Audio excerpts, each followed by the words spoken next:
right, Jay. Today we are back and we are going to be talking about how to repair America and the world. Yes, that's right. So why don't we jump right into it? Today we're going to be talking about me, myself, how I operate, how my mindset sort of works, what's shaped me, because I think that's really crucial to understanding someone, especially someone who potentially going to be in an extremely powerful situation. You need to really understand their philosophy, where they're coming from, I think. So I want to kind of talk about that today. I'll ease into it. I'll give some life updates.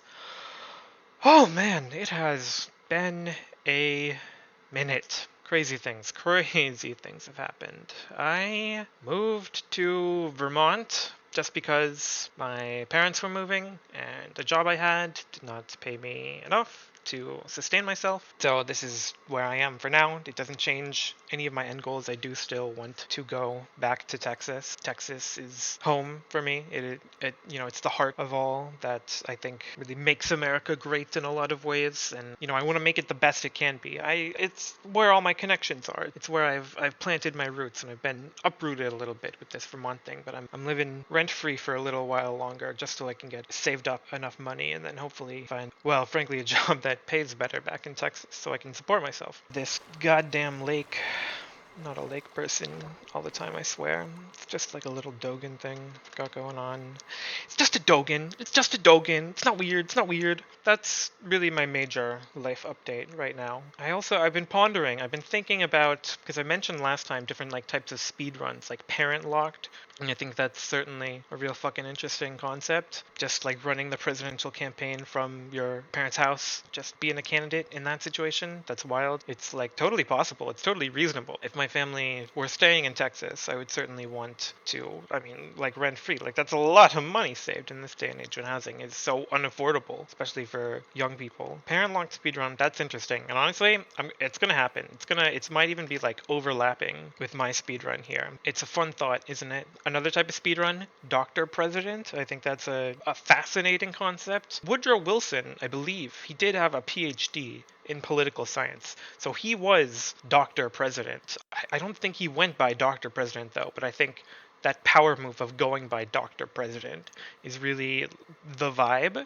Dr. President. Like that's some like crazy power move stuff. You meet other world leaders, Japanese prime minister, whatever, and Dr. President Kincaid or whatever have you. I'm gonna sort of walk y'all through my thought process here. My mind sort of works in like metaphors and allegories and stuff. Like it sees things I've been doing or like content I've been consuming lately. It applies though. It's like, oh, the universe is speaking to you. It's subliminally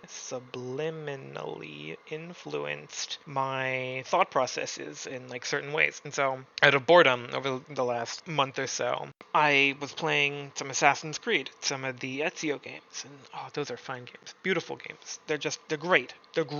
But it got me thinking, playing Assassin's Creed. Ezio, he had an interesting arc. Well, Assassin's Creed 2, spoilers, first of all these male family members, they get whacked. And then he sort of flees Firenze, and he goes to his Uncle Mario's in Monteregioni.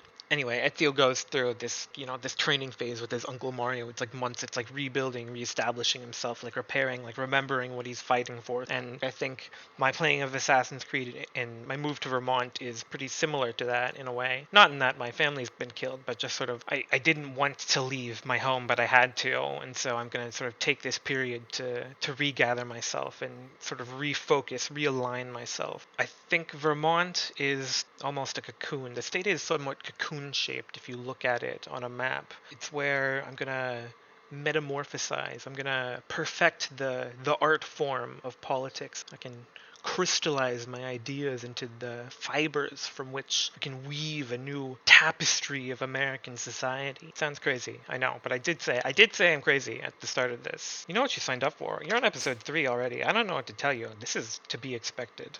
Something else I wanted to talk about, to sort of put forward, is why I think I will be the best candidate. Obviously, there's no other declared candidates at this time that I know of, certainly. For the 2036 election, having such a place in the field right now, like I can sort of set some precedents. So I want to just say I have deranged crazy person syndrome where I do not give a flying fuck, and I am not going to bow to special interest groups or money. We have a democracy. If you want to contact someone who represents you in the government, you can call, you can write a letter, you can go visit them in person, and I think that is the ideal way. I think special interest groups that have millions of dollars that just spend obscene amounts of money legally bribing politicians, that's obscene, that's disgusting. This goes back to, I believe it was 2011 Citizens United Supreme Court decision. Lots of people will know about this, but it basically, the result of that case was that money is free speech. The more money you have, then the more power that you have to buy up the airways, to buy attention from people, basically.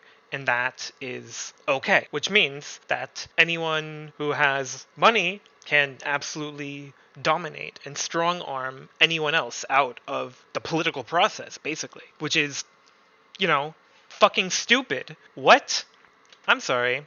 You telling me that that golf cart full of people that are collectively worth $1 trillion, you're telling me that they're more important than the 333 other million of the rest of us in this country? No. No. No. They're fucking not that important. They're just not. In a position of power, I would listen to people and people alone. Like if you come to me and you go, oh, I'm representing Lockheed Martin or the military industrial complex or the Gabagool Processing Industry Association, I would be like, okay, you're representing someone else. Like you have to come to me as a private citizen. Tell me like what you want. And I don't know how like lobbying works, to be honest. It's unfathomable to me in some ways. I don't know. It's absurd. I don't even, this is pissing me off. Honestly, I'm getting like angry talking about this. This is, I can't stand the idea of legalized bribery. That's what lobbying is. If someone like wants to come and like pay me, I'll pay you $10,000 to listen to me tell you about the planes that I want built in my state or whatever. No, I will not accept your money. Money should not be free speech. I get it. It makes politicians a lot of money. That's why they don't want to do it. It makes wealthy people money because they get their goals prioritized. And then again, people who do not have millions of dollars just get straight up crowded out of the government. They're systematically denied their rights. And it's ridiculous. I think the sort of going in person approach works well because, and sure, anyone can write a letter or whatever, but if you're like say you live in South Carolina and maybe there's a train up to DC that you could take to go because you want to go talk to your senator in the Senate. But you'd have to take a day off work basically to do this if you want to go there to tell them how you feel about the bill. Frankly, I think that the government should pay you like a day's wage or whatever to go complain to your representative, basically. There would certainly have to be limits so people couldn't just abuse the system and to complain. There has to be some sort of orderly way to receive complaints. But like I think it's important that people in our government hear from real people that they are, allegedly representing,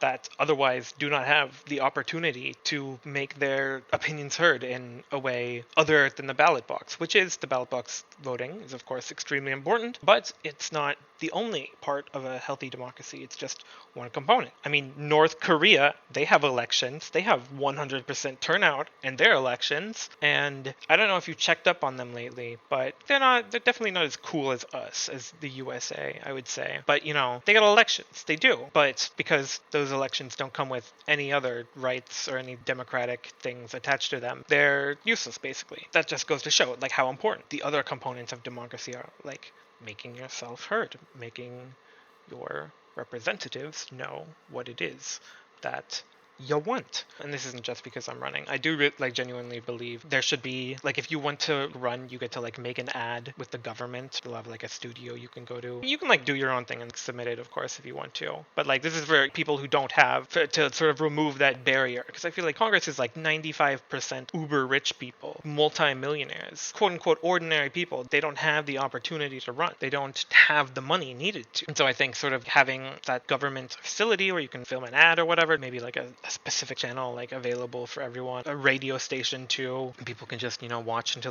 they feel like they've learned enough about all the candidates. So I've been thinking about Dune lately because I'm a big Dune head. I'm very Dune pilled. I took a lot of spice. I've seen the future. Dune, like overall series spoilers, but see the characters they can like see into the future. So it's kind of like not really spoilers because the characters themselves will spoil things way in advance. So Dune. We start out with the old Imperium, which is when we got the Padishah Emperor Dam Carino the Fourth, Emperor of the known universe, who gets his fucking balls cut off. Paul takes over, and then that establishes the Atreides Empire, the God Emperor's kingdom, when Leto II takes power, and then he rules for 3,500 years. When the God Emperor gets whacked, the whole system fell apart because it was so concentrated in one individual. I think it's to remember, like, as we see power being concentrated in lone rulers in countries more and more frequently, the sort of figureheads of those countries have been attempting to wield more power than they might necessarily have the authority to. American presidents have done this as well. They've been doing this since the start of the country. Everyone in the government is always pushing their limits to see how much power they can get away with effectively. So everything gets concentrated in a being with the ultimate authority, basically. When he dies, everything collapses because it's the ultimate power vacuum. And we enter the famine times. Everyone's just like miserable. Everyone's dying.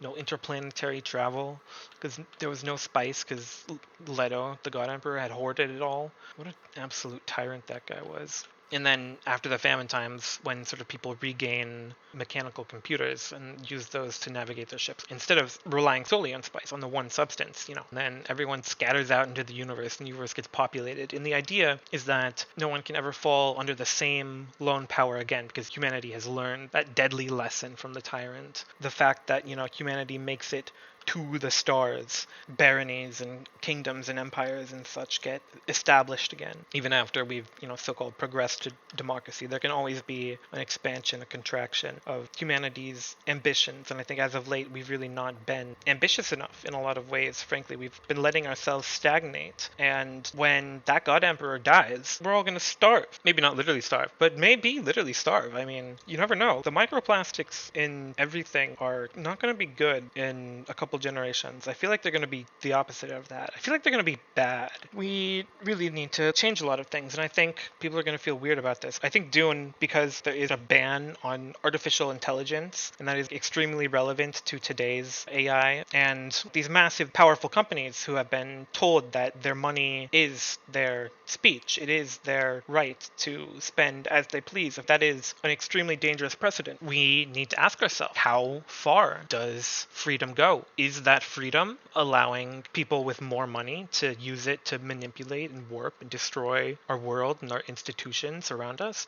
I don't think so. If humanity does make it to the stars, fingers crossed, do we let people with enough money buy planets, establish their own imperial fiefs, create family atomics? Do we let them own people if they were willingly to sign a contract giving up ownership of themselves for whatever reason? Gut instinct says no. That sounds like a recipe for Dune, and I love Dune. It's a fantastic series, but I do not want to live in the Dune universe. But if humanity does spread out to the stars and genuinely does become a galactic race, people on faraway moons and other celestial bodies and stuff, realistically, they'll be able to do whatever weird, freaky shit they want. They will be untouchable from the nations of Earth for all practical implications. Do we set limits now? Hope people follow them? Leave that sort of cultural impact that you see in Dune after the Butlerian jihad? They just call it the Holy War in the movies, but Frank Herbert loved that word jihad, so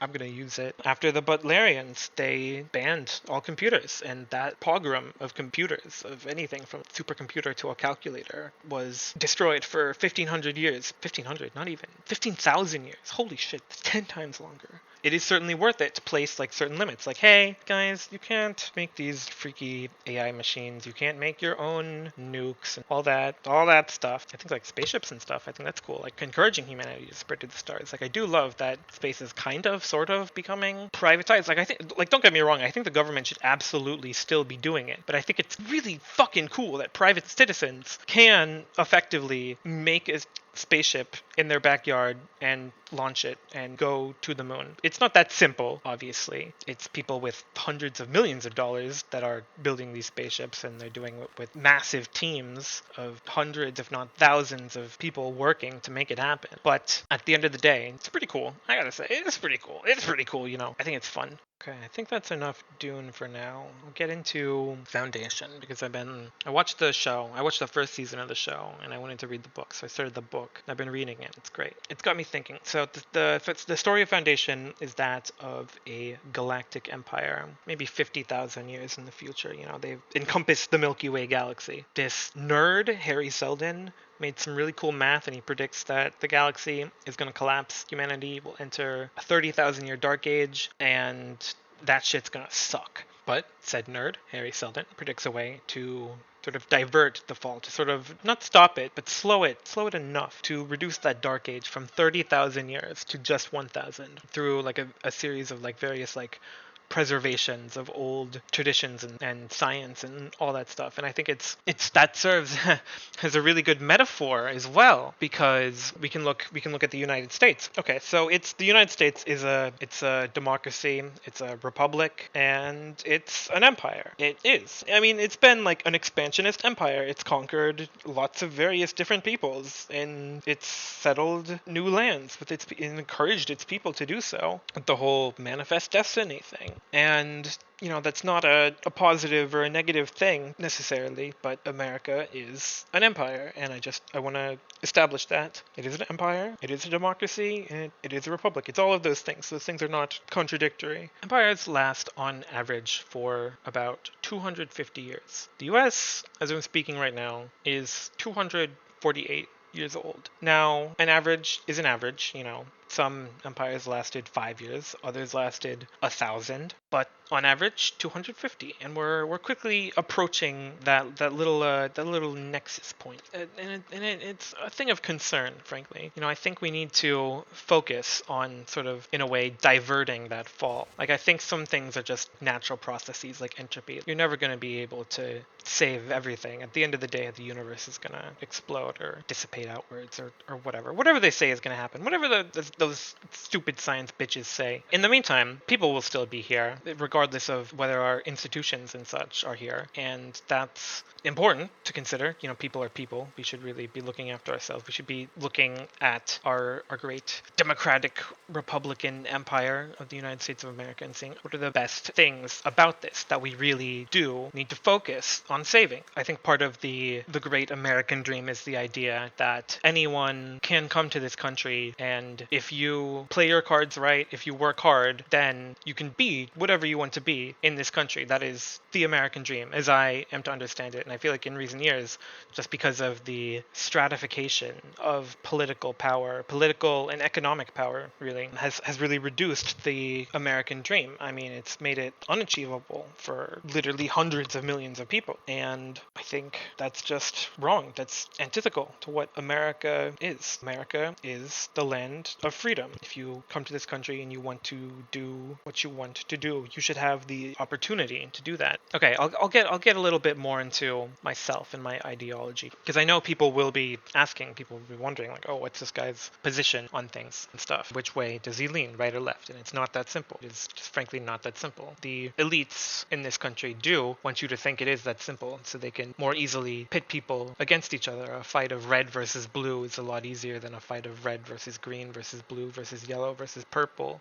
You know, it keeps things nice and simple and easy for them. But I'm not going to let them pigeonhole me. My ideology is American. I believe in freedom. I think the government shouldn't interfere with you if you want to do something that affects you and only you, frankly. Like, I think pretty much all drugs that get you high and don't instantly kill you, I think they should be legal. Not because I think everyone should be doing drugs. There are like a million drugs that I would never do myself, that I would never encourage anyone to do themselves. But if they're going to do the drugs anyway, they're going to seek out dangerous sources. I mean, this is how the opioid epidemic happened, because people got prescription opioids. When the prescriptions ran out, their legal way of getting them ran out, they turned to illegal ways like heroin, and that killed literally hundreds of thousands of people. I think you should be able to go walk up to a store, a dispensary, and buy controlled substances, but I think in lots of cases, I think that drug use is a mental health problem. People start for whatever reason and they just fall in and don't stop because they are powerful substances. They are drugs. They're called drugs for a reason, man. I don't know what to say. Maybe like before you go into the dispensary, you have to go have like a 1 hour therapy session, depending on like what you're doing, like 15 minutes, half an hour, 1 hour. I don't know. The specifics of this don't matter really. If you get through this half an hour therapy session, then we'll write you the prescription and you can go to the pharmacy and get your meth or whatever. I don't know. I think you should have to talk about, oh, I want to do this because I hate my life and it's horrible and I want to kill myself and I want to get high and go out that way. And then the therapist can be like, okay, well, let's talk about that. Same with like lots of controversial things. Like I think that so many things that are freedom, guns, the Second Amendment. I think the same should be true for anyone who wants a gun. I think you should go like have like a, just like a 15, 20, 25-minute chat with someone. Like, yeah, I want to own a gun. I think it's fun. I think guns are cool. And I want to be able to defend myself if someone like tries to attack me or whatever. And like, yeah, sure, okay, that's reasonable. Chat about it. Chat about neighborhood safety, who you're trying to protect or whatever. And then at the end, bada bing, bada boom, they write you a prescription for a handgun. I don't know, just like a quick thing to go through. Like same for like maybe, and this will be a controversial, I know, but I do like think it should be like even across the board, so that because I think it's so dumb. Freedoms that like don't impose upon other people. It's like, if you don't like gay marriage, like don't get gay married. Like boom, easy solution, you know. And like some things like, if you wanted to make your own like weapon of mass destruction, it's a little different, but like I don't know, if you want to own some guns to go fire at the range, you want to keep them safe, you keep them locked up, you're trained, you're a responsible gun owner. I think there's zero problem with owning guns. I think like if you want to own a rocket launcher and you want to like buy like an old beat up car and you want to blow that up with your rocket launcher, like I think you should be able to do that. If you want to like do the same thing with a tank, you want to run over a bunch of cars, like I think you should be able to do that. I just think you should have the proper licensing and training, like a driver's license, but for a tank or a handgun or a shotgun or whatever, just to make sure we're not just letting people have weapons of mass destruction and just go and shoot up something. They can have like a little bit of training and understand what they want to do, and someone can sort of maybe read their thought processes. The specifics of this would need to be set up by like an independent group of people from like all over the political spectrum to like ensure that it doesn't really like lean one way or another. But yeah, I think whatever you want to do, really at the end of the day, I think that is your business, and whoever is consenting with you, that's what the government should be in America. I think that's what's been great about government since it was invented. I think the best governments are ones that are unobtrusive to your life when you don't need it, but there for you when you do. I think someone who just had bad luck and was born with some kind of birth defect, then I think that it is on that society to ensure that its citizens are treated well, and thus like that person, they should be able to receive point of access free treatment at a healthcare facility. Because I think it is the government's duty to not only allow for freedoms, to say these are your freedoms, but to outright enable them. Be like, oh, these are your freedoms, oh, but there is a barrier preventing you from fully enjoying your freedoms. Well, here's an access token, now you can fully enjoy your freedoms. I think that is what we should be striving for, a society that uplifts everyone, empowers everyone to do what they want to do. even if you want to do something harmful to yourself, we as a society, we should look after each other. If someone dies from drugs, they're dead. That's it. Boom. End of story. They're not going to be a productive member of society. It doesn't help anyone to lie about the harms of drugs and say, oh, if you smoke weed once, you're gonna die. Your head's gonna explode. Then they'll smoke weed and they'll be like, oh, that was a lie. Everything else must have been a lie too. Oh, I'm gonna go do black tar heroin because I heard the high is great. No, I think if you're gonna kill yourself with drugs, it's kind of our responsibility as a society to be like, why? What is so bad about this? Do you feel unrepresented by society? Maybe go talk to your congressperson. Things like that. Ways that we can be looking after each other. Focusing on the mental health of a society is really not something that has been a major policy as far as I can see anywhere, really. I mean, some places certainly, like I know the Dutch focus heavily on walkability and bikeability in their cities. That does help with mental health and just, go on a walk easily.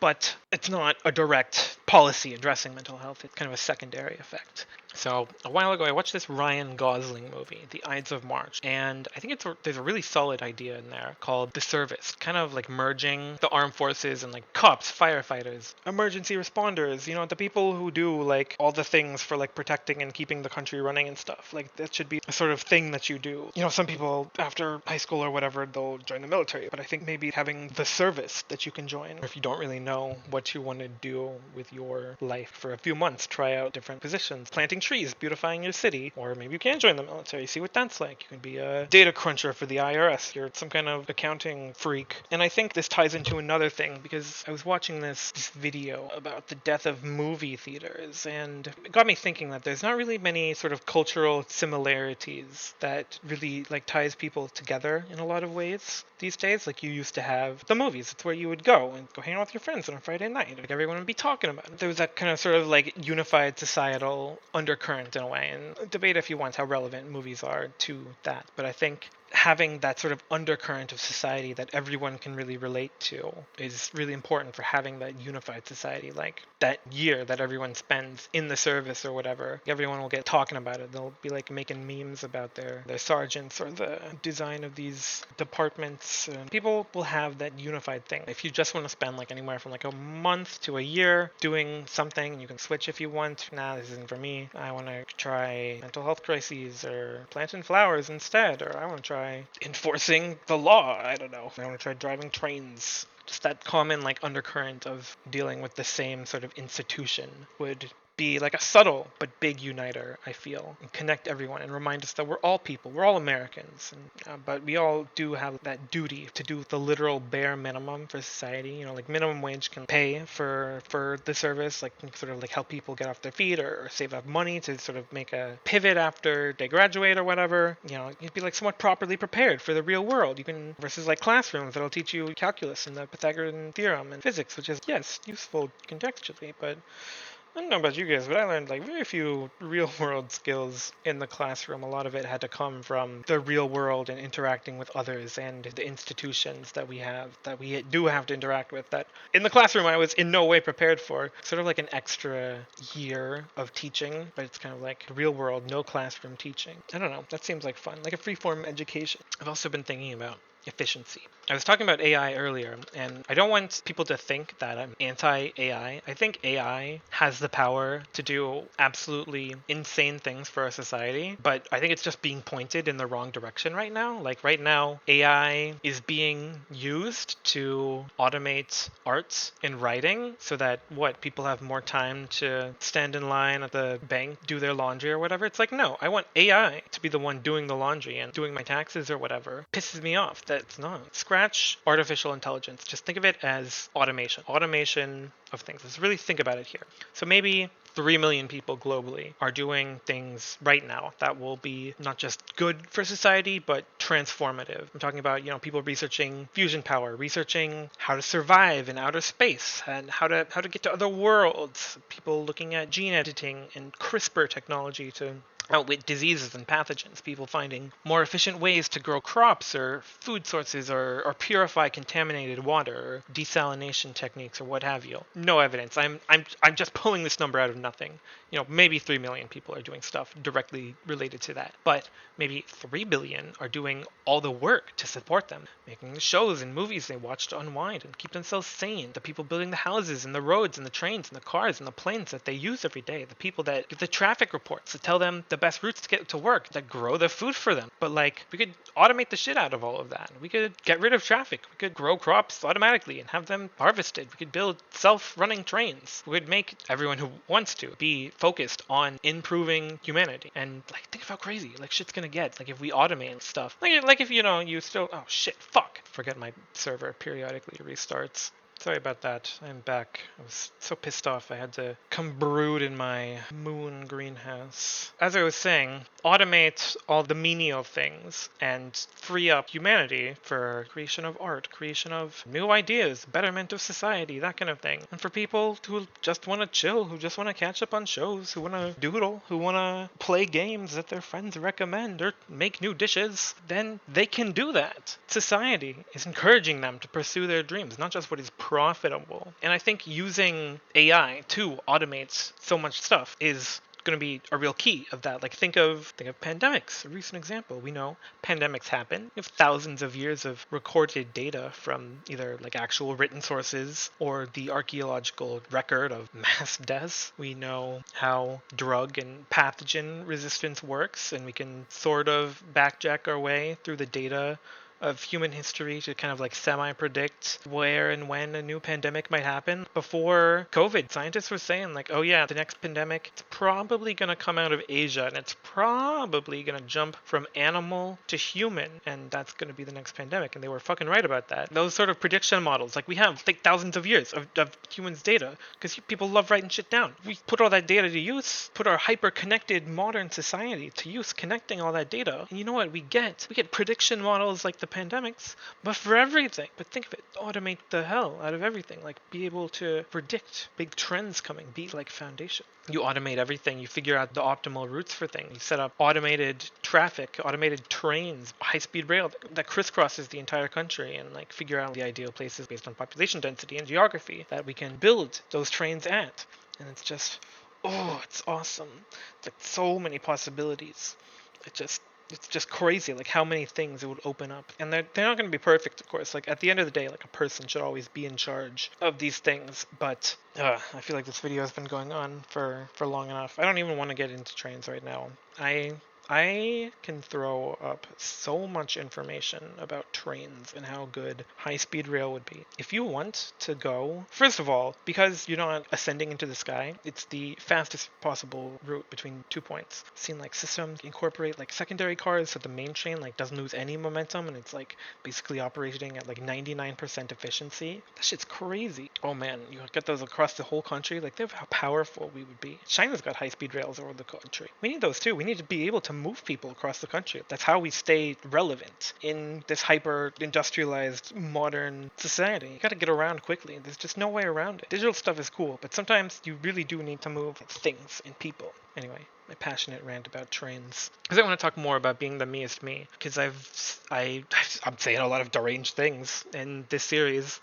I would probably face a lot of scrutiny because I have been on the internet for a larger percentage of my life than any other previous candidate. Well, at least currently, as far as I know. And I think there's basically always been a computer in my house. And even as a tiny kid, I remember hearing those AOL dial-up sounds. I've gone through all the phases of my life so far, having had internet access. I posted cringe things on my social media accounts. I wrote and I published Assassin's Creed fanfiction, for God's sakes. I've called people bad words on forums. You name it, and there I am, being a menace. And in the past, I have scrubbed things that I didn't want people to find and judge me for. Sorry, but good luck finding that fanfiction now. But I don't want to do that going forward. I don't want to delete anything from my history, because I think being a candidate, I think that stuff is important. I think it's part of the historical record, It'll be important to some historian someday to maybe help understand my mindset at different times, to sort of see how I reacted to certain things, certain situations, and that can be used as a judgment for some people, for better or worse. But I think it's important that it is there to be judged rather than having nothing, just, wiping it all and having only the best stuff, a squeaky clean record. I contain multitudes here because I'm sure people will. I'm sure there will be people who see the series and who stumble upon, who are looking for like an answer from like a tech forum or whatever. And they stumble upon something that I've said online. If you come across it, I said it. You can have a glimpse into something that I was passionate about or angry about or what have you. I don't want to be controlled by a social media marketing team. I want to be myself. I'm trying to be as authentic as possible. And I think showing people that I'm not perfect, that I have these flaws, that I have, lashed out in the YouTube comment section like everyone else is important to that, to like remembering like, hey, I'm human. I do have flaws, but I am an American. And at the end of the day, I want to do what's best for this country. I'm Alex, and that is what is important to me. That's why I'm here. I'm talking to the camera, or the microphone, because my webcam's broken. You can know who I am and see beyond the boxes that the people in power will inevitably want you to see and want you to put me in. Some people will see me. They'll say, "Oh, he's a deranged communist. He's a freakish conservative. He's a stupid liberal." They'll say a million dumb things, to get like people to be angry at me. Don't listen to those people trying to put me into a box, because the only box that I fit in is the box of Alex. That is what is important, and that is what I want you to see. I think preservation of what is significant to society is important for continuing to have a society at all. But so is progress. I think change is a part of life, and if we don't bend, we'll break. I think that is extremely significant to remember when they try to put me into those boxes. Everywhere I go, I'll have someone I agree with on something, and I think that's important for everyone else to remember too. We all agree on something, at least.